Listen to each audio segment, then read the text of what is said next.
اور بے شک ہمارے پیارے نبی حضرت محمد صلی اللہ علیہ وسلم کی زندگی ہمارے لیے کامل نمونہ ہے، لہذا آپ صلی اللہ علیہ وسلم کی زندگی کو جاننا ضروری ہے۔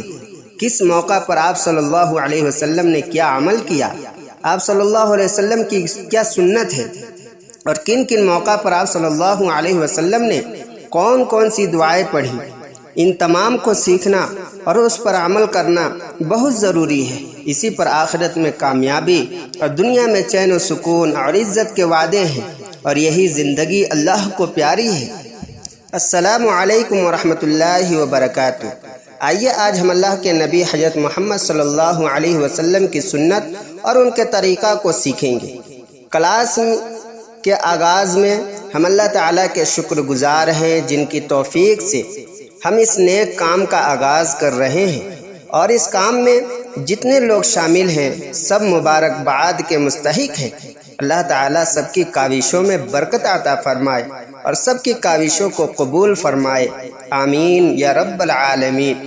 دعا و سنت، اللہ سے مانگنے کو دعا اور ہمارے نبی صلی اللہ علیہ وسلم کے طریقے کو سنت کہتے ہیں۔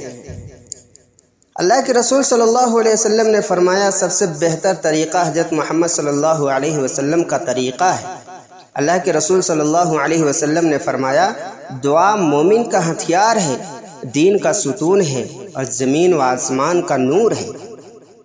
پانی پینے کے بعد کی دعا، الحمدللہ الذی سقانا عذبا فراتا برحمتہ ولم یجعلہ ملحا اجاجا بذنوبنا۔ ترجمہ ہے تمام تعریف اللہ کے لیے ہیں جس نے ہمیں اپنی رحمت سے میٹھا پانی پلایا اور اس کو ہمارے گناہوں کی وجہ سے خار اور کڑوا نہیں بنایا۔ اذان کے وقت کی دعا، اشہد ان لا الہ الا اللہ وحدہ لا شریک لہ وان محمدا عبدہ ورسولہ رضیت باللہ ربا وبمحمد رسولا وبالاسلام دینا۔ ترجمہ ہے میں گواہی دیتا ہوں کہ اللہ کے سوا کوئی معبود نہیں، وہ اکیلا ہے، اس کا کوئی شریک نہیں، اور حضرت محمد صلی اللہ علیہ وسلم اللہ کے بندے اور اس کے رسول ہیں۔ میں اللہ کے رب ہونے، حضرت محمد صلی اللہ علیہ وسلم کے رسول ہونے اور اسلام کے دین ہونے پر راضی ہوں۔ وضو سے پہلے کی دعا، بسم اللہ۔ ترجمہ ہے میں اللہ کے نام سے وضو شروع کرتا ہوں۔ وضو کے درمیان کی دعا، اللہم اغفر لی ذنبی ووسع لی فی داری وبارک لی فی رزقی۔ ترجمہ ہے اے اللہ میرے گناہ بخش دیجئے اور میرا گھر کشادہ کر دیجئے اور میرے روزی میں برکت عطا فرمائیے۔ وضو کے بعد کی دعا، اشہد ان لا الہ الا اللہ وحدہ لا شریک لہ واشہد ان محمدا عبدہ ورسولہ اللہم اجعلنی من التوابین واجعلنی من المتطہرین۔ ترجمہ ہے میں گواہی دیتا ہوں کہ اللہ کے سوا کوئی معبود نہیں، وہ اکیلا ہے، کوئی اس کا شریک نہیں، اور میں گواہی دیتا ہوں کہ حضرت محمد صلی اللہ علیہ وسلم اللہ کے بندے اور اس کے رسول ہیں۔ اے اللہ مجھے توبہ کرنے والوں میں سے کر دیجئے اور مجھے پاک و صاف لوگوں میں سے کر دیجئے۔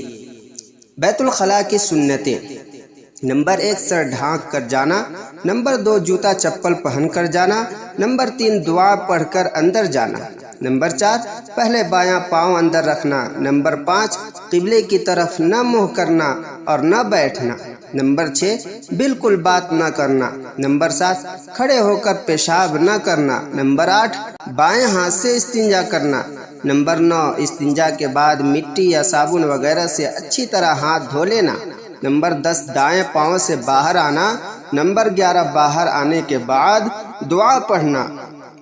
خاص موقعوں پر کہے جانے والے مسنون کلمات، جیسے اونچی جگہ پر چڑھنا ہو تو یہ دعا پڑھیں، اللہ اکبر۔ ترجمہ ہے اللہ سب سے بڑا ہے۔ جب نیچے اترتے رہیں تو یہ پڑھیں، نیچے اترنے کے ٹائم میں یہ پڑھیں سبحان اللہ۔ ترجمہ ہے اللہ کی ذات پاک ہے۔ چھینک آنے پر کہیں الحمدللہ۔ ترجمہ ہے تمام تعریف اللہ کے لیے۔ چھینکنے والے کو یہ جواب دیں یرحمک اللہ۔ ترجمہ ہے اللہ تم پر رحم کرے۔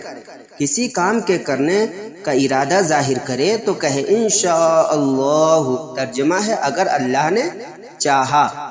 کوئی چیز اچھی لگے تو یہ دعا پڑھے ماشاء اللہ، ترجمہ ہے جو اللہ چاہے۔